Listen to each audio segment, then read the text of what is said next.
Kala Bagh dam کی یہ back ground بتائی جاتی تھی، لیکن کالا باغ ڈیم کے جو فوائد تھے وہ حکومت کو معلوم تھے، حکمرانوں کو معلوم تھے.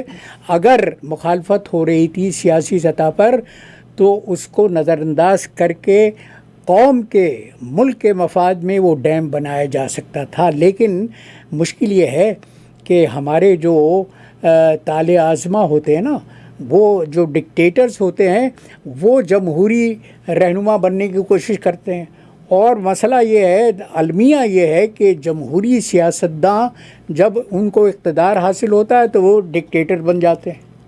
ہمارا تو مسئلہ یہ ہے، ہماری تو ترجیحات. سر یہ تو پوری دنیا کا مسئلہ ہے. ابھی نہیں، تو پانی کا مسئلہ تو اگر آپ لاس اینجلس میں بھی چلے جائیں تو وہاں بھی مسئلہ یہی چل رہا ہے. امریکہ یہ کہتا ہے کہ جو وہ قدرتی مسئلہ ہے. نہیں وہ امریکہ تو یہ کہتا ہے کہ جو بی سی سے ایک نہر نکلتی ہے، دریا نکلتا ہے، اس کا رخ موڑ دینا چاہیے. دیکھیے یہ تو پانی کا مسئلہ تو ساری دنیا میں چل رہا ہے، ان ملکوں میں بھی.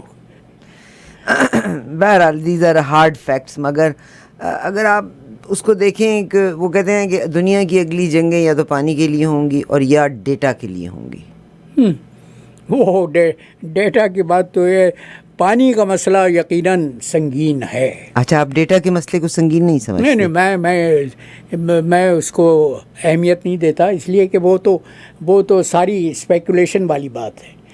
پانی کا مسئلہ جو ہے سر، ڈیٹا بریچ جو ہے اسپیکولیشن ہے بھائی، آرٹیفیشل انٹیلیجنس کے سے مربوط ہے نا.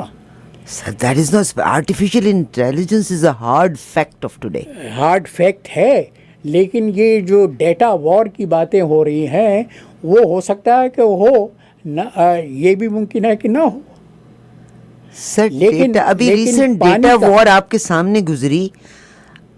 اسرائیل کی جو سائبر کمپنیاں تھیں انہوں نے ایران کے اکاؤنٹس کو، جو بینک اس کو سپورٹ کرتا تھا، بالکل خالی کر دیا تھا، اس کے والیٹ کو کلین واش کر دیا. تو وہ آپ ابھی بھی اس کو اسپیکولیشن سمجھتے ہیں؟ وہ تو ڈیٹا وار ہے. وہ کیا رخ اختیار کرے گی اس کے متعلق کوئی حتمی فیصلہ نہیں کیا جا سکتا، حتمی رائے نہیں دی جا سکتی. لیکن پانی کا مسئلہ تو دنیا کو نظر آ رہا ہے کہ دنیا کے بے شمار ملک ہیں جو ڈوبتے جا رہے ہیں، اس لیے کہ سمندروں کا پانی کی سطح اونچی ہو رہی ہے. تو اس کی وجہ سے بہت سے ممالک ہیں، مالدیو ایک مثال دی جاتی ہے تو تمام تر جزائر پر مشتمل ہے.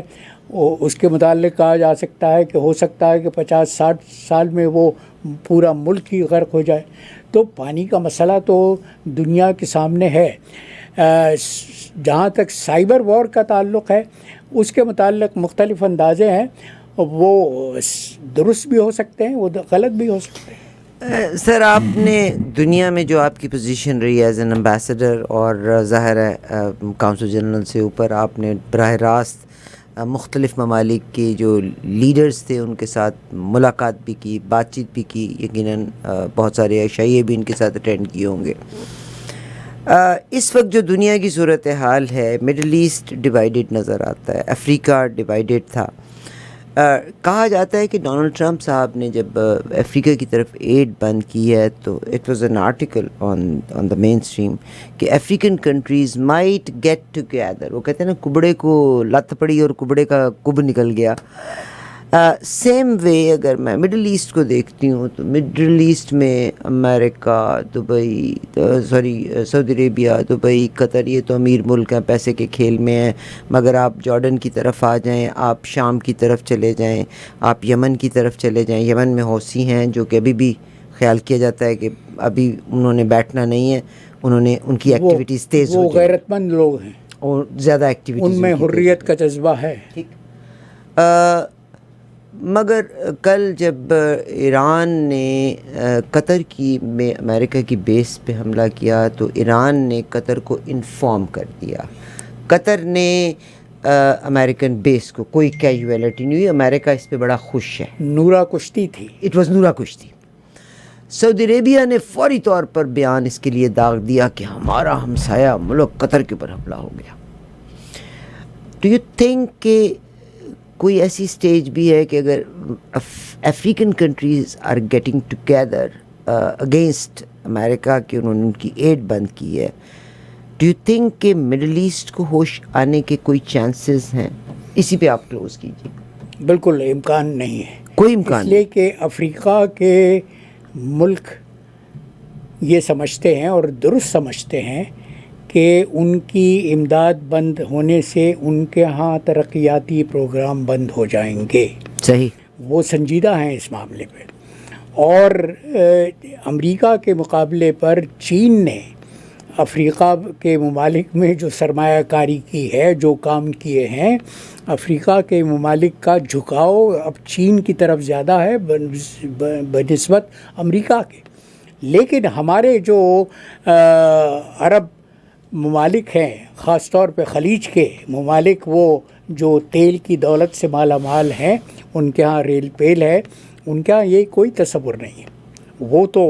وہ جو کہا جاتا ہے نا ہماری زبان میں کہ اپنی کھال میں مست ہیں، تو اپنی کھال میں مست ہیں، ان کو کوئی پریشانی نہیں ہے. اور پھر یہ کہ امریکہ سے ان کی وفاداری غیر مشروط ہے.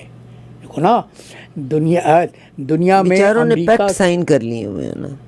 نہیں، وہ تو معاہدے سعودی عرب کے ساتھ، وہ معاہدہ آج کا نہیں ہے. وہ تو دوسری جنگ عظیم کے دوران 1945 میں صدر جو اس وقت تھیوڈور روزولٹ، ایف ڈی آر تھے، وہ تھیوڈور روزولٹ پہلے تھے، وہ ایف ڈی آر فرینکلن ڈیلینو روزولٹ، انہوں نے جو آخری معاہدہ کیا تھا اپنی زندگی کا، وہ ملک عبدالعزیز کے ساتھ کیا تھا.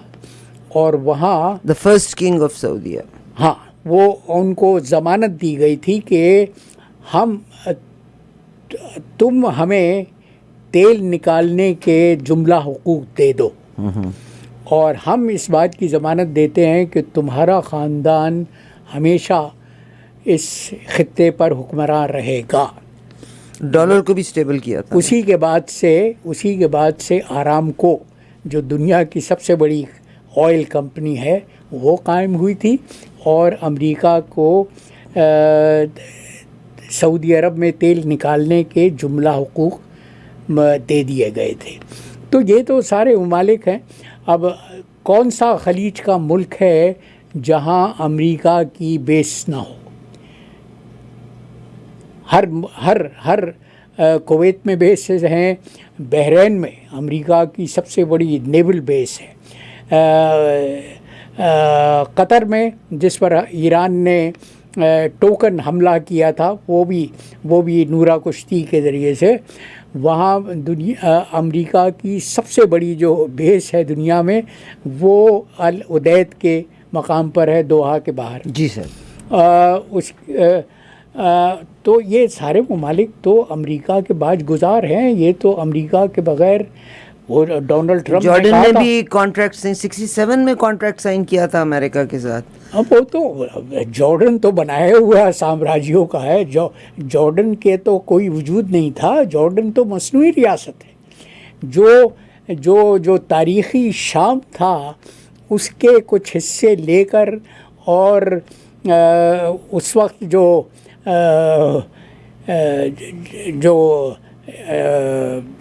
ہمارے لارنس آف اریبیا جو ایک کریکٹر ہے، وہ ہاں لارنس آف اریبیا، جنہوں نے جاسوسی کی تھی، اور اس وقت کے جو ترکوں کی طرف سے جو والی حجاز کا ہوتا تھا، ان کے ساتھ معاہدہ شریف کیا مکہ تھا، ان کو ورغلایا تھا کہ تم اگر ترکوں کے خلاف ہمارا ساتھ دو تو ترکوں سے جو علاقے آزاد ہوں گے وہ ہم تمہارے بیٹوں کو دے دیں گے. تو شریف مکہ کے ساتھ یہ معاہدہ ہوا تھا، جس کے تحت جب شام آزاد ہوا ہے، سیریا آزاد ہوا ہے، تو وہاں شریف حسین کے بڑے بیٹے فیصل نے جا کر اپنی بادشاہت کا اعلان کر دیا تھا. لیکن برطانیہ نے دوسری طرف فرانس سے بھی ایک معاہدہ کیا ہوا تھا جو تاریخ میں سائکس پیکو ایگریمنٹ کے نام سے جانا جاتا ہے. وہ اس سائکس پیکو SYKES سائکس تھے برطانیہ کے وزیر خارجہ اور پیکو تھے PICOT پیکو تھے فرانس کے وزیر سفیر. ان کے درمیان جو معاہدہ ہوا تھا اس کے تحت برطانیہ نے اپنے آپ کو پابند کیا تھا کہ سیریا فرانس کے حوالے کر دیا جائے گا. تو فیصل کے اعلان بادشاہت کے 2 ہفتے کے بعد فرانس کی فوجیں دمشق میں داخل ہوئیں اور انہوں نے فیصل کو کان سے پکڑ کے وہاں سے نکال دیا. اس کے بعد فیصل کو عراق کا بادشاہ بنایا گیا تھا. فیصل کو عراق کا بادشاہ بنایا. اس کے بعد شریف حسین نے شور مچایا کہ یہ میرا بیٹا عبداللہ بھی تو ہے, اس کو کیا دیا جائے گا. تو عبداللہ کے لیے اردن کی ریاست بنائی گئی. وہ ریاست جو سعودی عرب کے کچھ ریگستان اور شام کے کچھ علاقوں پر کو کاٹ کر یہ ریاست بنائی گئی تھی جو دریائے اردن کے مغرب میں تھی. اس کے بعد جب 1948 میں اسرائیل اور عربوں کے درمیان پہلی جنگ ہوئی تھی تو اس کے بعد عبداللہ نے وہ جو آج مقبوضہ فلسطین کہا جاتا ہے اس پر بھی قبضہ کر لیا تھا اور اس کو اپنی مملکت میں شامل کر لیا تھا. اس سے پہلے ٹرانس جارڈن نام تھا ملک کا. اس کے بعد 1948 کے بعد وہ جارڈن ہو گیا, ٹرانس ختم ہو گیا. اور پھر 1967 میں جب عرب اسرائیل جنگ ہوئی ہے تو اردن کو وہاں سے نکال دیا گیا. وہ تمام علاقہ آج تک اسرائیل کے قبضے میں ہے. تو یہ تو شریف مکہ کے ساتھ بھی ظلم ہوا تھا. اس کا خیال تھا کہ مکہ ظاہر ہے مکہ کا والی تھا, یہ اس کا خیال تھا کہ سعودی عربیہ اس کو مل جائے گا, وہاں پہ یہ سعود کو لے کے انہوں نے جوا کھیلا تھا. شریف حسین نے جوا کھیلا تھا جس کا پانسا پلٹ دیا اس لیے کہ انگریزوں نے تو دوسری طرف ملک عبدالعزیز سے بھی معاہدہ کیا ہوا تھا.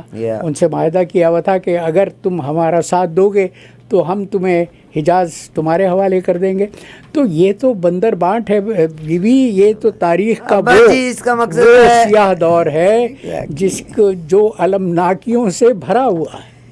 یہ بات ہم کر رہے ہیں 45 کے بعد, مطلب 35 کے بعد ہی میرا خیال ہے یہ ہلچل شروع ہو گئی تھی. فرسٹ ورلڈ وار کے بعد ہی شروع ہو گئی. نہیں, یہ تو پہلی جنگ عظیم کے دوران میں معاہدے ہوئے. 25 پہلے ہی شروع ہو گئی تھی, مگر اس کے بعد پھر آ کے جو بھی ہوتا ہے سو ہوتا ہے. دوسری جنگ عظیم کے بعد تو اسرائیل بنا. اور کہا جاتا ہے کہ یہ جو تھا عمان, دوحہ, انہوں نے بھی آ کے اس طرف کو شامل ہونا تھا جب برطانوی جب چھوڑ کے گئے تھے, مگر ان کو بھی الگ الگ. نہیں, ان کو تو برطانیہ نے اپنے ہندوستان تک اس وقت جو ظاہر کہ ہندوستان کے ساتھ جو تمام فاصلہ طے ہوتا تھا وہ بحری جہازوں کے ذریعے سے ہوتا تھا. تو اس تمام خطے کو اپنے لیے اپنی سہولت کے لیے محفوظ بنانے کے لیے یہ جزیرہ نمائے عرب میں یہ تمام چھوٹی چھوٹی ریاستیں بنائی گئی تھیں. دیکھو نا, ایران اور عراق, کویت اور عراق کے درمیان جو جنگ ہوئی وہ اسی وجہ سے ہوئی کہ کویت کا تو کوئی وجود نہیں تھا. کویت کو بنایا گیا عراق کا ایک بحری وہ ساحلی خطہ عراق سے کاٹ کے انہوں نے وہ کویت اپنی سہولت کر دیا اپنی سہولت کے لیے. اسی طرح بحرین تو تاریخی طور پر ایران کا حصہ ہوا کرتا تھا. بحرین میں یہ تمام جو حکمراں خاندان ہیں بیوی اس وقت جو کویت میں حکومت کر رہے ہیں, جو قطر میں حکومت کر رہے ہیں, جو سعودی عرب میں حکومت کر رہے ہیں, جو بحرین میں حکومت کر رہے ہیں, یہ سب نجدی ہیں. یہ سب نجد کے صحرا سے کے قبیلے تھے جن کو لا کر یہاں بٹھا دیا گیا. صرف ایک جو متحدہ عرب امارات ہے اس کے حکمراں وہ نجدی نہیں ہیں، وہ یمنی ہیں. وہ یمن کا قبیلہ تھا جن کو یہاں لا کے بسایا گیا تھا. بہت پیاری انفارمیشن ہے. آپ منبع ہیں، مطلب معلومات کا ذخیرہ ہیں. آئی وش کہ آپ اس چیز میں ہمیں اپڈیٹ کریں. میرا بلکہ آپ کے ساتھ ایک نیا سیگمنٹ شروع کرنے کو دل چاہتا ہے جس کو ہم تاریخ کا ایک ورق نام دیں. اگر آپ نے سننے والوں نے میرا نام چوری نہ کر لیا تو، مگر یہ وہ ہمارا اثاثہ ہیں جن کے پاس نالج بھی ہے اور جو آج بھی پڑھنے میں شوق بھی رکھتے ہیں. بہت شکریہ. اسی لیے میں کہتا ہوں بی بی کہ آج جو کچھ بھی ہو رہا ہے نا وہ سمجھ میں نہیں آ سکتا جب تک تاریخ پر نظر نہ دوڑائی جائے. تاریخ پر بٹ انفارچونیٹلی جب آج کو دیکھتے ہیں تو لا لیسنس ہے. آپ دیکھیے یونائٹڈ نیشنز کے لکھے ہوئے پیپر کا کیا ویلیو ہے؟ کوئی ویلیو نہیں ہے. آج ہی ہم دیکھ رہے تھے کہ دنیا کا چھٹا ملک بنا تھا nuclear power, that was Russia. اور موردیچائی وانو جو تھے جنہوں نے اس کو آؤٹ بھی کیا تھا سنڈے ٹائم کو 1986 میں. اور آپ امیجن کریں کہ اس نے پھر 18 سال کی جیل بھی کاٹی تھی. 1986 میں اسرائیل جوہری طاقت بن چکا تھا، 200 سے زیادہ نیوکلیئر وار ہیڈز اس کے پاس، مگر وہ آج تک نہ تو کوئی کانٹریکٹ کو پہ سائن کرتا ہے، نہ وہ یہ بتاتا ہے کہ میں نیوکلیئر پاور ہوں، نہ وہ انکار کرتا ہے. تو آج کل کے دور میں تو پیپر کی کوئی ویلیو ہی نہیں. اسرائیل کو جوہری طاقت بنانے والے تو دو ملک تھے، برطانیہ اور فرانس، جنہوں نے 1960 کی دہائی میں اسرائیل کو ایٹامک پاور بنا دیا تھا.